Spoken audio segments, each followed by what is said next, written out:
नमस्कार दोस्तों, HRD IAS में आप सभी का स्वागत है। देखिए, आज करंट अफेयर्स की जो सीरीज़ है उसका आज दूसरा दिन है और आज हम करंट अफेयर्स जो कराएंगे, प्रश्नों के साथ साथ में हम उसकी व्याख्या भी करवाएंगे, उसका एक्सप्लेनेशन भी करवाएंगे। तो ये सारे क्वेश्चंस बहुत महत्वपूर्ण होने वाले हैं और आप सभी लोग पूरा वीडियो देखिएगा। एक छोटी सी रिक्वेस्ट है कि ये जो चैनल है वो टोटली फ्री ऑफ कॉस्ट है, ठीक है। इसमें कोई भी चार्ज आपसे नहीं लिया जाएगा। इसकी PDF भी आपको मिल जाएगी कुछ दिन में। एक्चुअली में अभी हमने इसका टेलीग्राम चैनल नहीं बनाया है, तो जैसे ही टेलीग्राम चैनल बनेगा सारी PDF आपको फ्री ऑफ कॉस्ट दे दी जाएंगी, कोई इसका चार्ज आपसे नहीं लिया जाएगा। तो दूसरी रिक्वेस्ट आप लोगों से ये है कि प्लीज़ आप लोग चैनल को प्लीज़ लाइक कर दें, एक छोटी सी रिक्वेस्ट है, और थोड़ा सपोर्ट कर दें प्लीज़, ताकि आपको सारा का सारा कंटेंट फ्री ऑफ कॉस्ट मिलता रहे।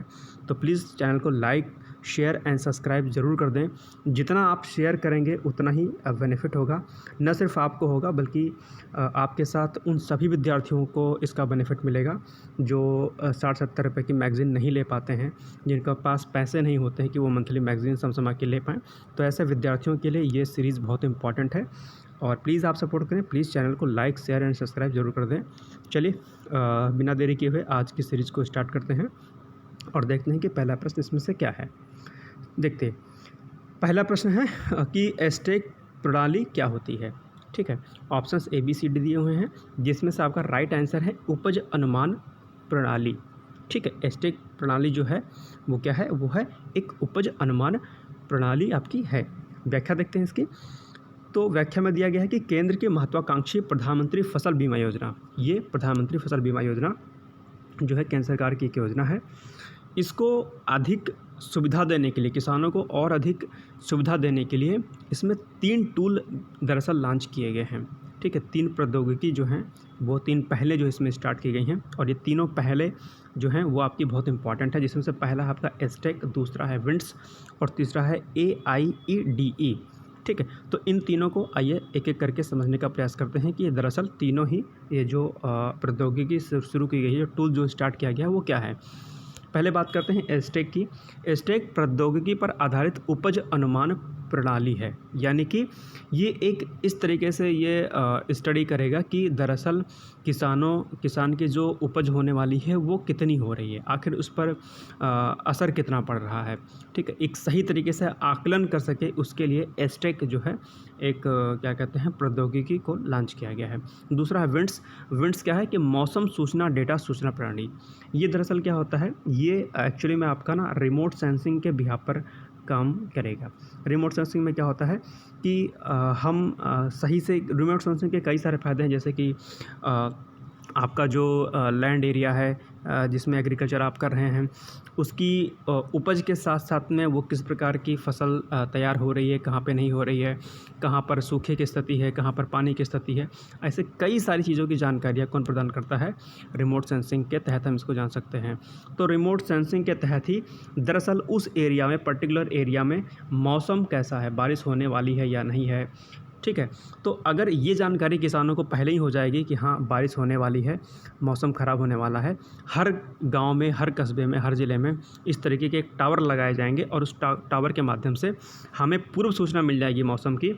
तो मौसम की पूर्व सूचना मिलने से क्या होगा कि जो मौसम की जानकारी हमें मिल जाएगी और किसान अपने उस सुविधा के अनुसार, अगर उसके खेत में गेहूँ पड़ा हुआ है या गेहूँ अगर वो 4 दिन बाद विचार कर रहा था काटने के लिए गेहूँ या धान या अन्य कोई फसल, तो वो समय से पहले ही, बारिश से पहले ही, ठीक है, उन फसलों को काट लेगा या जो स्टोर किया हुआ जो अनाज जो उसके खेतों पर पड़ा रहता है वो अपने घर पर ला के रख देगा। तो इससे एक बहुत बड़ा फ़ायदा हो जाएगा। चलिए, तीसरा है AIDE। ये क्या है, ये है मध्यस्थ नामांकन के लिए ऐप, यानी कि किसान अपनी चीज़ों को वहाँ पर अपने नाम को दर्ज करा सकेंगे। AIDE एक एप्लीकेशन है, इसके माध्यम से चीज़ों जो किसान होते हैं अपना नामांकन बहुत जल्दी फास्ट एक ऐप के माध्यम से कर पाएंगे और इसमें बहुत पारदर्शी तरीके से इसमें चीज़ें होंगी। तो ये 3 क्या कहते हैं प्रौद्योगिकी को लॉन्च किया गया, टेक्नोलॉजीज़ को लॉन्च किया गया है केंद्र सरकार की योजना, प्रधानमंत्री फसल बीमा योजना के तहत। चलिए, क्वेश्चन नंबर 2 डिस्कस करते हैं कि विश्व मस्तिष्क दिवस मनाया जाता है, डेट क्या होती है विश्व मस्तिष्क दिवस की। तो ऑप्शन नंबर C 22 जुलाई इसका आंसर होगा, ठीक है। तो व्याख्या देखते हैं कि मल्टीपल स्क्लेरोसिस के बारे में जागरूकता के लिए 22 जुलाई को विश्व मस्तिष्क दिवस मनाया जाता है। और ये मल्टीपल स्क्लेरोसिस एक प्रकार की डिजीज़ है और ये क्या करती है, ये मस्तिष्क और रीढ़ को, यानी कि आपके माइंड को और जो आपकी बैकबोन होती है रीढ़ की हड्डी को ये प्रभावित करती है। तो इसको अवेयर करने के लिए, इस मल्टीपल स्क्लेरोसिस नामक डिजीज़ को क्या कहते हैं, पता लगाने के लिए, क्योंकि ये माइंड्स की बीमारी होती है, मस्तिष्क की बीमारी होती है, तो इसको जागरूक करने के लिए लोगों को, इसके लिए ही 22 जुलाई को विश्व मस्तिष्क दिवस मनाया जाता है। क्वेश्चन इंपॉर्टेंट है, ध्यान रखिएगा। चलिए थर्ड नंबर क्वेश्चन कि राष्ट्रीय बहुआयामी गरीबी सूचकांक के दूसरे संस्करण के अनुसार सबसे अधिक आबादी वाले राज्यों में किस राज्य में सबसे अधिक गरीबी में गिरावट देखी गई है। देखिए, राष्ट्रीय बहुआयामी गरीबी सूचकांक बहुत इंपॉर्टेंट है और राष्ट्रीय बहुआयामी गरीबी सूचकांक जो है वो नीति आयोग दरअसल जारी करता है। तो इसका दूसरा संस्करण जारी किया गया है, ठीक है। और बहुआयामी गरीबी सूचकांक अंतर्राष्ट्रीय स्तर पर भी, इंटरनेशनल लेवल पर भी जारी किया जाता है। फिलहाल बात हम कर रहे हैं राष्ट्रीय बहुआयामी गरीबी सूचकांक की, जिसमें से सबसे अधिक आबादी वाले राज्यों में उत्तर प्रदेश राज्य ऐसा है कि जिसमें सबसे जो गरीब लोग थे, जो बहुआयामी गरीबी सूचकांक के अंतर्गत आते थे, उनमें से वो लोग बाहर आ गए हैं, ठीक है। तो आइए व्याख्या उसकी देखते हैं कि क्या है।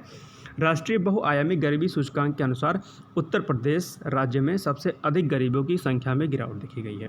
ये सूचकांक जो जारी किया गया है इस सूचकांक के अनुसार जो अधिक आबादी वाले राज्य हैं, उन अधिक आबादी वाले राज्यों में सबसे जो ज़्यादा गरीबों की संख्या में गिरावट देखी गई है वो किस राज्य में देखी गई है, उत्तर प्रदेश में। क्वेश्चन इंपॉर्टेंट है क्योंकि उत्तर प्रदेश से रिलेटेड है। एक चीज़ ध्यान दीजिएगा कि करंट अफेयर्स जब भी आप पढ़ें तो उत्तर प्रदेश की कोई भी योजना हो या उत्तर प्रदेश ने कोई भी योजना लॉन्च की हो तो वो महत्वपूर्ण आपके एग्ज़ाम के लिए हो जाती है, क्योंकि आप उत्तर प्रदेश के अगर एग्ज़ाम को देते हैं तो उत्तर प्रदेश से संबंधित कोई भी योजना, ठीक है, वो महत्वपूर्ण आपके लिए हो जाती है। तो ध्यान रखिएगा इस बात का। दूसरा, ये मेंस के लिए भी एक डेटा आपके लिए इंपॉर्टेंट है, जैसे कि उत्तर प्रदेश में 3.43 यानी कि 3.43 करोड़ लोग बहुआयामी गरीबी से बाहर निकले। तो ये आप जब मेंस का, जब आप पीसीएस का अगर आप एग्ज़ाम देते हैं तो वहाँ पे भी ये क्वेश्चन इंपॉर्टेंट आपका हो जाता है, ठीक है। मेंस के पॉइंट ऑफ व्यू से डेटा आप इसको नोट कर लीजिएगा। Okay, now next question, Uttar Pradesh के किस राज्य में मेगा टेक्सटाइल पार्क स्थापित किए जाने की बात कही गई है। ऑप्शन 4 हैं, चारों में से जो ऑप्शन नंबर डी है, हरदोई में आपका मेगा टेक्सटाइल पार्क स्थापित किए जाने की बात कही गई है। आइए व्याख्या देखते हैं। नंबर 1 कि पीएम मित्र के तहत उत्तर प्रदेश के हरदोई में कौन सा जिला, हरदोई है उत्तर प्रदेश, लखनऊ जो है आपका जो राजधानी है उसके नज़दीक का ये शहर है, डिस्ट्रिक्ट है, उसमें मेगा टेक्सटाइल पार्क स्थापना की बात कही गई है।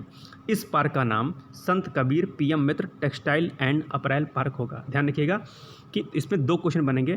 पहला क्वेश्चन कि मेगा टेक्सटाइल पार्क कहाँ पर स्थापित किया जा रहा है, और दूसरा क्वेश्चन इस मेगा टेक्सटाइल पार्क का जो नाम है वो दरअसल क्या रखा गया है।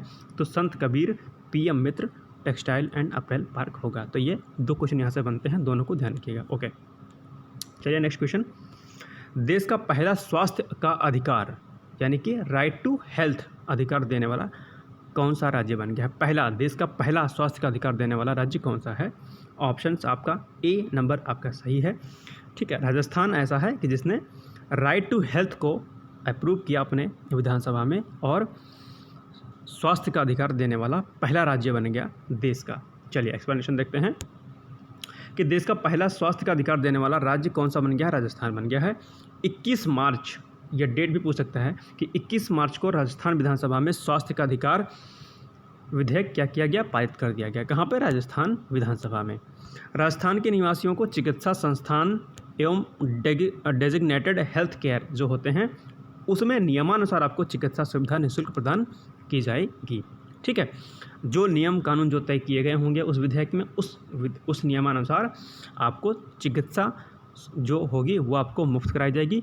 किन के लिए, जो राजस्थान के दरअसल निवासी हैं उनके लिए। चलिए, और इसमें अगर इन नियमों का कोई उल्लंघन करता है, यानी कि अगर निःशुल्क सहायता प्रदान कर लेकर अगर कोई सेंटर मना करता है तो उस पर दंड देने का भी प्रावधान सरकार के द्वारा किया गया है। तकरीबन 10 से 12 हज़ार रुपये उस पर वसूले जाएंगे।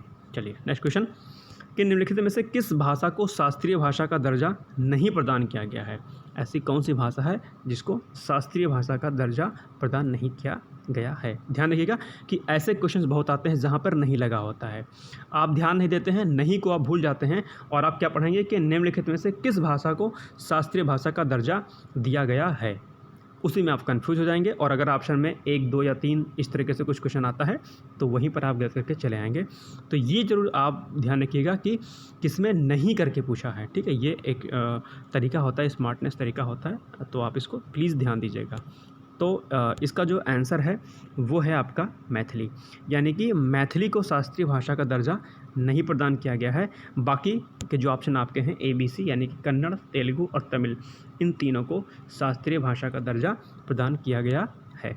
चलिए व्याख्या देखते हैं कि वर्तमान में 6 भाषाओं को शास्त्रीय भाषा का दर्जा प्रदान किया गया है। तो एक क्वेश्चन यह भी बन सकता है कि वर्तमान में कितनी भाषाओं को शास्त्रीय भाषा का दर्जा प्रदान किया गया है? तो 6 भाषाओं को। और वो 6 भाषाएं कौन कौन सी हैं? ये 6 भाषा हैं तमिल, संस्कृत, कन्नड़, मलयालम, तेलुगु, उड़िया। तो ये आपकी जो 6 भाषाएं हैं इसको याद रखिएगा।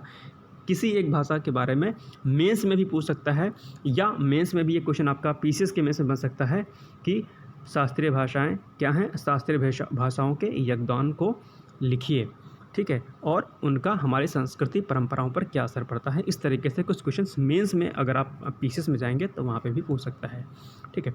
शास्त्रीय भाषाओं पर निबंध भी आपका ROR में पूछ सकता है कि शास्त्रीय भाषाएं क्या होती हैं, शास्त्रीय भाषाओं का योगदान क्या है। तो ये आज की सीरीज हो गई, और इसी तरीके से क्वेश्चंस आपको डेली कराए जाएंगे, जिसका एक्सप्लेनेशन आपको दिया जाएगा। PDF आपको बहुत जल्दी मिलने लग जाएगी। अभी चूँकि जो क्या कहते हैं टेलीग्राम जो चैनल है हमारा वो नहीं बनाया गया है। टेलीग्राम चैनल जैसा ही बनता है आपको क्वेश्चंस आपको दे दिए जाएंगे फ्री ऑफ कॉस्ट, कोई इसका चार्ज नहीं दिया जाएगा। इसके साथ साथ में GS की सीरीज और हिंदी की सीरीज कल नहीं हो पाया था, आज से स्टार्ट हो जाएगा। तो आज से शाम को वो सीरीज आपको मिल जाएगी, आप लोग देखना शुरू कर दीजिएगा।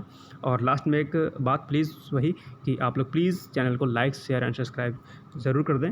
चलिए good luck, all the best, अच्छे से पढ़ाई करिए और पूरी शक्ति और शिद्दत के साथ अपने को कामयाबी के शिखर तक पहुंचाने में लगाइए। Okay, all the best, bye bye.